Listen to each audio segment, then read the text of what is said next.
한 송이 꽃이나 그네 타는 모습에서 우리 인생의 깊은 진실을 발견할 수 있다면 어떨까요? 좀 뜬금없게 들릴 수도 있겠지만 오늘 우리가 만나볼 한국 현대시의 거장, 바로 서정주 시인의 작품을 보면 이게 충분히 가능한 이야기입니다. 자, 그래서 오늘은 서정주 시인의 세계로 한번 풍덩 빠져볼 텐데요. 먼저 서정주가 어떤 시인이었는지 알아보고 그의 대표작이죠. 추천사, 국화 옆에서, 그리고 무등을 보며 이 세 편을 차례로 살펴보면서 그 안에 담긴 깊은 의미를 함께 파헤쳐 보겠습니다. 서정주 시인을 말할 때 절대 빼놓을 수 없는 별명이 바로 생명의 시인입니다. 이게 무슨 뜻이냐면요. 보통 우리는 고통을 피하려고 하잖아요. 그런데 서정주 시인은 정반대였어요. 오히려 그 고통의 한복판으로 걸어 들어가서 그 속에서 가장 강하고 원초적인 생명력을 찾아내려고 했던 거죠. 그러니까 서정주에게 시라는 건 그냥 아름다운 말을 늘어놓는 게 아니었어요. 고통과 맞서 싸우는 그 치열한 의지, 바로 거기서 생명의 본질을 찾아내는 도구였던 셈이죠. 오늘 우리가 볼 세 편의 시가 바로 이 생명력을 탐구하는 각기 다른 방식을 아주 잘 보여줍니다. 자, 그럼 첫 번째 시로 넘어가 볼까요? 바로 추천사입니다. 이 시는요, 누구나 한 번쯤 느껴봤을 법한 그런 감정, 바로 여길 벗어나고 싶다 하는 그 답답한 현실로부터의 탈출 욕구를 정말 강렬하게 그려내고 있습니다. 지금 보시는 게 바로 그 추천사의 원문 분석 자료인데요. 시를 직접 보면서 이야기하면 훨씬 와닿을 거예요. 특히 계속해서 반복되는 향단아라는 부름, 여기서 벌써 화자가 얼마나 절박한지 느껴지지 않으세요? 향단아, 그네줄을 밀어라. 먼 바다로 배를 내어 밀듯이 향단아. 이 첫 구절부터 정말 강렬하죠. 그냥 그네를 밀어달라는 게 아니에요.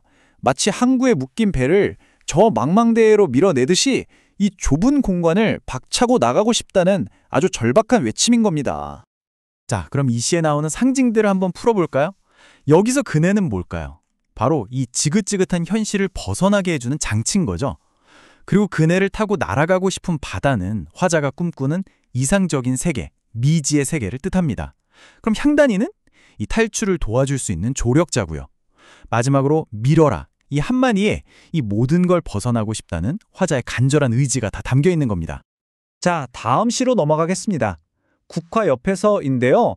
방금 본 추천사가 현실로부터 탈출하고 싶다는 외침이었다면 이 시는 정반대예요. 탈출이 아니라 묵묵히 견뎌내는 것을 통해 진짜 아름다움이 어떻게 탄생하는지를 이야기합니다. 아주 다른 접근이죠. 여기 원문을 보시면 아름다운 국화꽃 한 송이를 이야기하기 위해서 시인이 얼마나 먼 길을 돌아가는지 알 수 있어요. 그냥 국화가 예쁘다가 아니라 그 예쁜 꽃이 피기까지 어떤 고통의 시간이 있었는지를 먼저 짚어주는 거죠. 한 송이의 국화꽃을 피우기 위해 봄부터 소쩍새는 그렇게 울었나 보다. 와, 정말 유명한 구절이죠. 시의 전체적인 분위기를 딱 잡아주는 말이에요.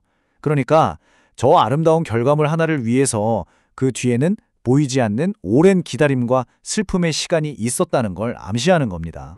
이 시는 마치 한 생명이 성숙해가는 과정을 단계별로 보여주는 것 같아요. 1단계, 봄의 서척새 울음. 이건 젊은 시절의 애타는 기다림 같은 거죠. 그리고 2단계, 여름의 천둥. 이건 살면서 겪게 되는 온갖 시련과 고난을 말하고요. 이 모든 걸 다 겪고 나서야 비로소 3단계, 가을의 국화꽃. 즉 원숙함과 지혜의 경지에 이를 수 있다는 겁니다. 성숙이란 게 정말 쉬운 게 아니라는 거죠. 결국 이 시는 그냥 국화꽃 얘기가 아니에요. 바로 우리들 이야기인 거죠. 우리 모두가 한 뼘 더 성장하기 위해서 반드시 겪어야만 하는 그 고통과 인내의 시간에 대한 아주 강력한 은유라고 할 수 있습니다. 자, 이제 마지막 작품입니다. 무등을 보며. 앞선 시들이 개인의 탈출 욕구나 성숙에 초점을 맞췄다면 이 시는 좀 더 시야를 넓혀요. 개인이 아니라 공동체가 함께 견뎌내는 인내에 대해 이야기하거든요. 도저히 벗어날 수 없을 것 같은 현실을 어떻게 마주하는지에 대한 이야기죠.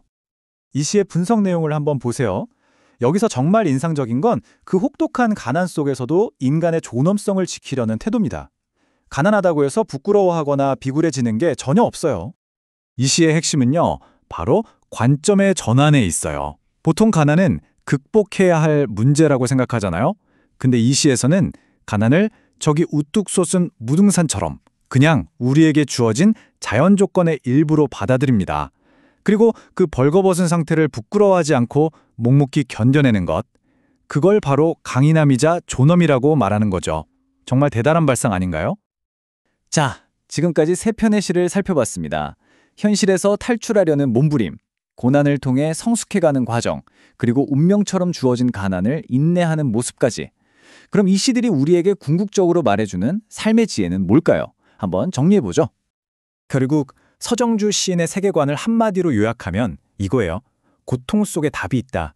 시련은 피해야 할 대상이 아니라 오히려 우리를 성숙하게 만들고 아름답게 피어나게 하는 진짜 에너지원이라는 거죠. 그리고 진짜 강한 힘은 어디서 오느냐? 바로 그 시련을 회피하지 않고 정면으로 마주하고 견뎌내는 우리 내면에서 나온다는 겁니다. 결국 서정주의 시는 고난을 바라보는 우리의 관점을 완전히 바꿔놓습니다. 어쩌면 우리를 가장 힘들게 하는 것들이 역설적으로 우리를 가장 빛나게 만들어줄 수 있다는 거죠. 자, 그렇다면 여러분의 삶 속에서는 어떤 시가 쓰여지고 있나요? 시를 통해 여러분의 삶에서 어떤 새로운 의미를 발견할 수 있을지 한 번쯤 생각해 보시는 건 어떨까요?